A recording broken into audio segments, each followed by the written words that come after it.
اس سلسلے میں فضیل بن عیاض رحمہ اللہ علیہ کہا کرتے تھے کہ لیست الدنیا دار اقامت وانما آدم اہبط الیہا عقوبۃ، تم دنیا کے لیے جیتے ہو، دنیا یہ کوئی رہنے کی جگہ نہیں ہے، اللہ نے آدم کو اس دنیا میں سزا کے طور پر بھیجا ہوا تھا، تم اس دنیا سے دل لگاتے ہو، وہ تو جنت کے عیش و عشرت میں تھے، اللہ نے اسے اس جہاں میں بھیجا سزا دینے کے لیے، اور اس دنیا کو سنوارنے کے لیے تم اس جنت کو ٹھکرا رہے ہو، اس آخرت کو ٹھکرا رہے ہو جس کی حقیقت اس دنیا کے بالمقابل سمندر کی سی ہے، اور اس دنیا کی حیثیت اس آخرت کے بالمقابل قطرہ بھی نہیں۔ اب ایک آخری سوال، کچھ باتیں اور اپنی بات کو ختم کرتا ہوں۔ میں اور آپ اپنے اندر فکر آخرت کیسے پیدا کریں؟ ہم کیسے اللہ سبحانہ و تعالیٰ کے سامنے جواب دہی کا احساس ہمہ وقت اپنے اندر زندہ رکھیں؟ کچھ طریقے ہیں، کچھ راہیں، کچھ اسباب جن کے اختیار کرنے کی وجہ سے باذنہ تعالیٰ فکر آخرت ہمہ وقت ہمارے اندر زندہ رہے گا باذنہ تعالیٰ۔ سب سے پہلے اللہ کی نگرانی کا احساس رکھیں، جہاں کہیں ہوں یہ احساس میرے اور آپ کے اندر ہونا چاہیے کہ ہم اس رب کی نگرانی میں ہیں جو ہمیں ہمہ وقت دیکھ رہا ہے، جس سے کوئی چیز ڈھکی چھپی نہیں رہتی، ظاہری اعمال تو بہت دور، وہ دلوں میں چھپے بھید تک جانتا ہے۔ آپ جو سوچ رہے ہو وہ جانتا ہے، آپ جو سوچنے والے ہو وہ بھی جانتا ہے، اور آپ نے جو ابھی تک نہیں سوچا اور آپ جو کبھی نہیں سوچو گے وہ بھی جانتا ہے کہ اگر سوچو گے تو کیا سوچو گے۔ تم اس رب کی نگرانی میں ہو۔ اللہ سبحانہ و تعالیٰ نے کہا الم یعلم بان اللہ یری، وہ نہیں جانتے کہ اللہ سبحانہ و تعالیٰ انہیں دیکھ رہا ہے۔ نبی علیہ الصلوۃ والسلام نے کہا تھا اتق اللہ حیثما کنت، جہاں رہو اللہ سے ڈرو، عوام میں ہو ڈرتے رہو، دوست و احباب میں ہو بھول مت جاؤ وہاں بھی ڈرو، شادی بیاہ میں ہو وہاں بھی ڈرو، خاصتاً تنہائی میں ہو تو ڈرو۔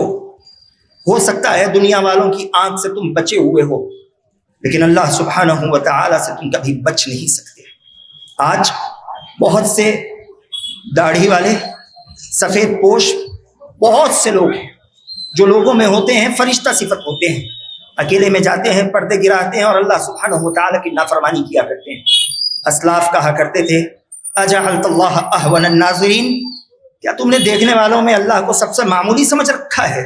لوگوں کو اچھا چہرہ دکھاتے ہو، اللہ کے سامنے آتے ہو تو اللہ کے لیے برا چہرہ دکھاتے ہو۔ تو سب سے پہلے ہمیں اس بات کا احساس ہونا چاہیے ہر مقام پر، ہر حالت میں، کہ اللہ سبحانہ و تعالی ہمیں دیکھ رہا ہے۔ دوسرا راستہ فکر آخرت کو زندہ رکھنے کا، موت کو یاد کرنا ہے۔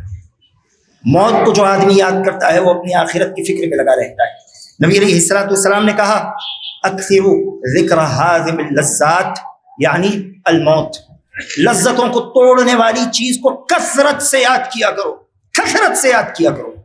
کیا چیز ہے؟ وہ موت ہے۔ کیسے یاد کیا کرو؟ جیسے کہ عبداللہ ابن عمر رضی اللہ تعالیٰ نے بتایا، صبح کرو تو اس یقین سے کرو کہ شام سے پہلے مرنے والا، شام کرو تو اس یقین سے کرو کہ صبح سے پہلے مرنے والا۔ یہ احساس، یہ موت کی یاد میرے اور آپ کے ذہن میں ہونی چاہیے، اور قبروں کی زیارت یہ فکر آخرت کو زندہ رکھتی ہے، فکر آخرت پر ابھارا کرتی ہے۔ نبی علیہ الصلوۃ والسلام نے کہا الا فزوروها، میں نے پہلے تمہیں قبروں کی زیارت سے منع کیا تھا، لیکن اب تم قبروں کی زیارت کرو۔ کیوں؟ فإنها ترق القلب وتذكر الآخرة، قبروں کی زیارت تمہارے دلوں کو نرم کر دیتی ہے، تمہیں آخرت کی یاد دلاتی ہے۔ جب قبر کے سامنے کھڑے ہوتے ہو خود کو اس قبر میں محسوس کرتے ہو، اکیلا پڑا رہوں گا، نہ دوست احباب، نہ اہل و عیال، نہ والدین، نہ مال و دولت، میں ہوں، میرا عمل ہے، مجھے ہی جواب دینا پڑے گا۔ جنت کا بچھونا ہوگا میرے لیے ہوگا، جہنم کی کھڑکی ہوگی، جہنم کی چادر ہوگی تو میرے لیے ہوگی۔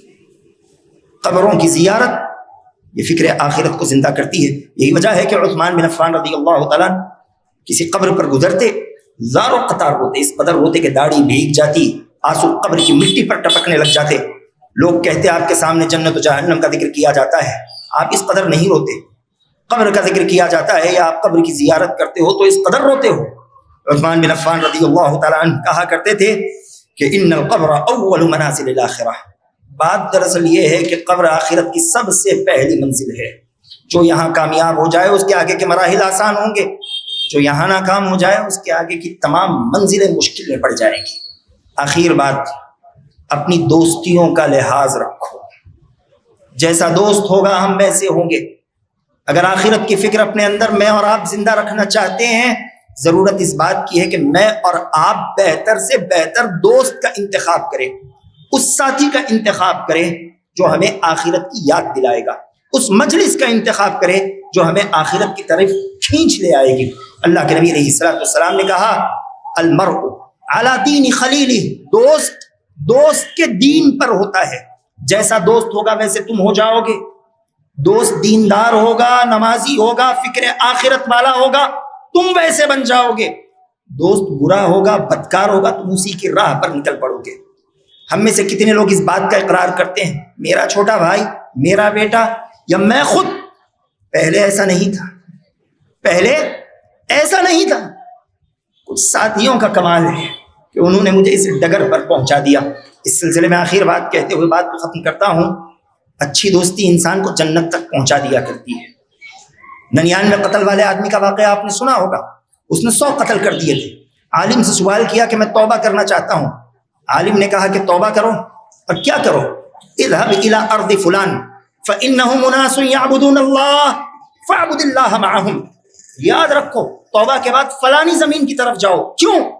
وہاں کے لوگ اللہ کی عبادت کرنے والے ہیں. فاعبد الله معهم، ان کے ساتھ مل کر اللہ کی عبادت کرو، ان کی دوستی میں اللہ کی عبادت کرو. ولا ترجع الى ارضک، کبھی اپنی زمین کی طرف پلٹ کر نہ آنا. فانه ارض سوء، برے لوگوں کی زمین ہے. آؤ گے ان کی دوستی میں برے ہو جاؤ گے. کیا ہوا؟ بیچ راستے میں وفات ہو گئی.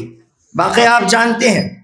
ایک بالش، صرف ایک بالش نیک لوگوں کی بستی کے قریب تھا، نیک لوگوں کی صحبت کے قریب تھا. اللہ سبحانہ و تعالیٰ نے جنت کا فیصلہ کر دیا. نیک لوگوں کی صحبت آخرت کی کامیابی کا ذریعہ ہوتی ہے، فکر آخرت کا سبب بنتی ہے. اس کے بالمقابل بری صحبتیں انسان پتھر کو بدل دیتی ہے. اللہ کے نبی علیہ السلام نے حجر اسود کا ذکر کرتے ہوئے کہا ان حجر الاسود نزل من الجنہ وهو اشد بیاضا من اللبن فسودته خطایا ابن آدم. نبی علیہ السلام کہتے ہیں حجر اسود جو کعبۃ اللہ پہ لگا ہوا پتھر ہے، اللہ نے اسے جنت سے نازل کیا تھا. جب اترا تھا تو دودھ سے زیادہ سفید تھا. کالا کیسے ہو گیا؟ فسودته خطایا ابن آدم، ابن آدم کے گناہوں کی صحبت نے اسے کالا کر دیا. گناہ جنت سے اترنے والے پتھر کی رنگت تو بدل سکتے ہیں، میری آپ کی کیا حیثیت ہے؟ دعا ہے کہ الہ العالمین تو ہمیں فکر آخرت پر جینے مرنے والا بنا. آمین. وآخر دعوانا الحمدللہ رب العالمین. والسلام علیکم ورحمۃ اللہ وبرکاتہ.